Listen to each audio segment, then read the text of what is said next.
What's up, guys? This is Mike here at Casino Comics. Got the camera up a little bit so y'all can't see what's all over my desk because I'm trying to get some books out of the way. I want some bigger books I want to sell, so we're trying to get them listed and get them out of here so I can reduce my collection because it's a lot of books and buy some bigger books on the way. Ooh, excuse me. Let's go ahead and get into the books I got this week and actually last week. I haven't been able to do it. It's nothing but modern. I picked up Nightwing, issue 115. In this issue, the building, where I was doing a little donation rally in the building, Heartless sets it on fire. And Heartless is going through there. And Dick Grayson don't know who Heartless is, so he tricks him into trying to save his butler. And of course, his butler's okay. And they capture Nightwing and they're taking him off. And as they take him into the ambulance, they find out that he is Nightwing. So Heartless decides to pull one out, and he disguises Dick Grayson as Heartless and puts him on top of the building, and the police have captured him. I enjoy Nightwing. I think Nightwing is one of the best books DC has right now. And here, picked up Blood Hunt, issue number 3. In this issue, Sam Wilson, Captain America, gives that speech about how we've defeated every foe has ever come to planet Earth, and we'll defeat Blade and the vampires just like we've done everybody else. And it kind of sets Blade off. Blade's not the calm, cool, collective customer he's always been, so I'm kind of thinking it's probably not Blade. Something happened to him or something.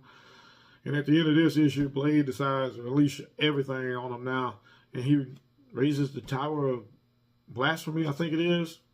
So next issue, we'll see how that turns out. I'm enjoying the Blood Hunt.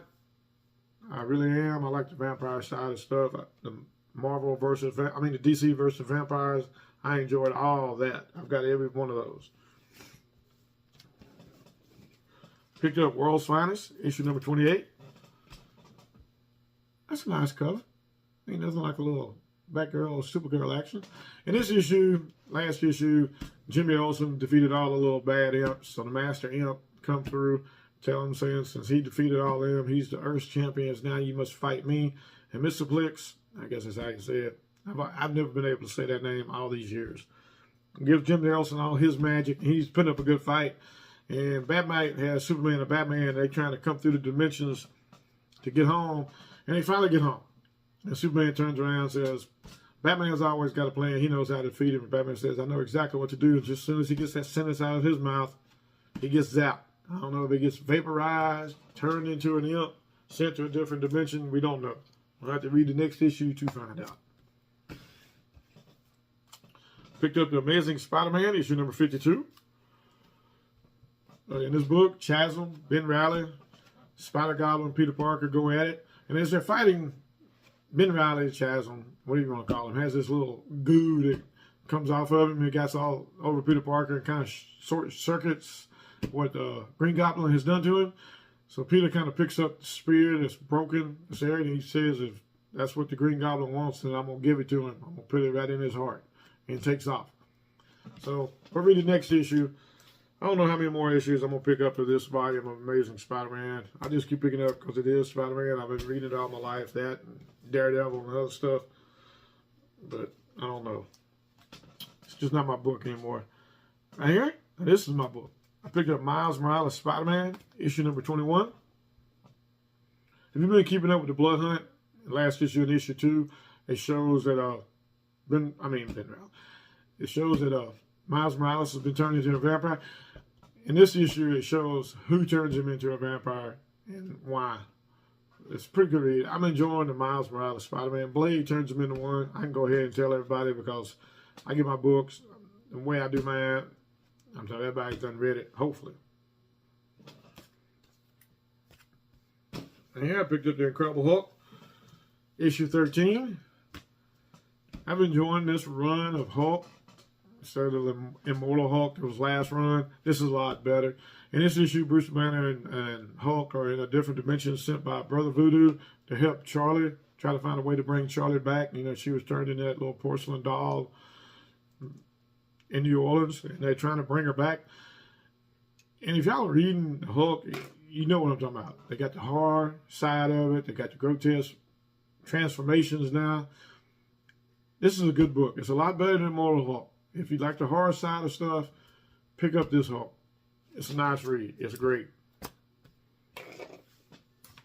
Picked up Dracula, Blood Hunt issue number 2 of 3. And last issue, they basically tell Bloodline they're going to have to kill her father, Blade, to end the Blood Hunt. Well, you know, no daughter wants to kill her dad, so she takes off. And she runs around, she bumps into Daredevil, and they have a kind of like heart-to-heart.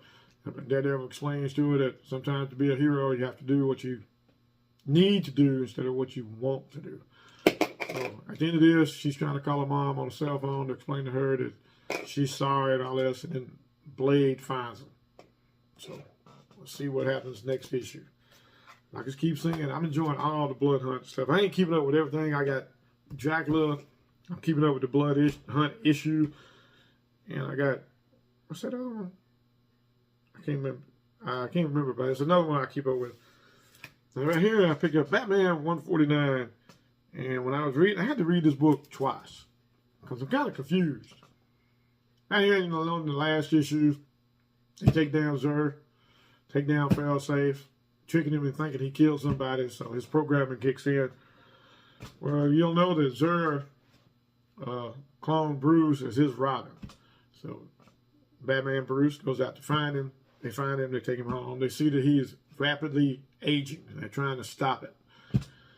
And now in the process of stopping it, Bruce goes to try to get some better equipment. He finds out that Zur was loaded with money. Now he's loaded with money. He's rich again, all that. Bruce back home cuts his hand off to say that, well, if you can't save me, at least you can have this and keep it. I don't know. It's kind of, I read it twice, still don't understand it. At the end, the Robin, rapidly aging, dies. And Bruce buys a new little mansion and little things. He's got plans for his money, and he brings the other one. He brings the Bruce that aged and buries him basically in the backyard. Then I started noticing that this Bruce has both of his hands. And if you've been keeping up with Batman, you know that he lost one of his hands in the dimension, and he has a robot hand. Now I don't know which one died. Or is this a clone? Or did he use the hand to make a clone? And so I'm confused. Really I am. So I don't know what's going on with the Batman book. I know the Failsafe arc's over with, and the way they ended it was great. I was getting back and forth in those books. You know, not liking it. But it was great. And right now, I'm just don't know what to think. At all. Is this the Batman we know? Is it a different Batman? Is it a clone? He grafted a hand onto himself? Well, I guess we'll just keep reading it to find out. Alright guys, that's the end of the books I picked up this week. I've been listing, sold some, I wrapped some up. I have to send something out tomorrow. Y'all have a nice week. Have a nice 4th of July when it comes up. Actually, I'm going to be off. I'm thinking about grilling out with some friends of mine from the casino. Because I got to work the 5th. Y'all take it easy. Peace.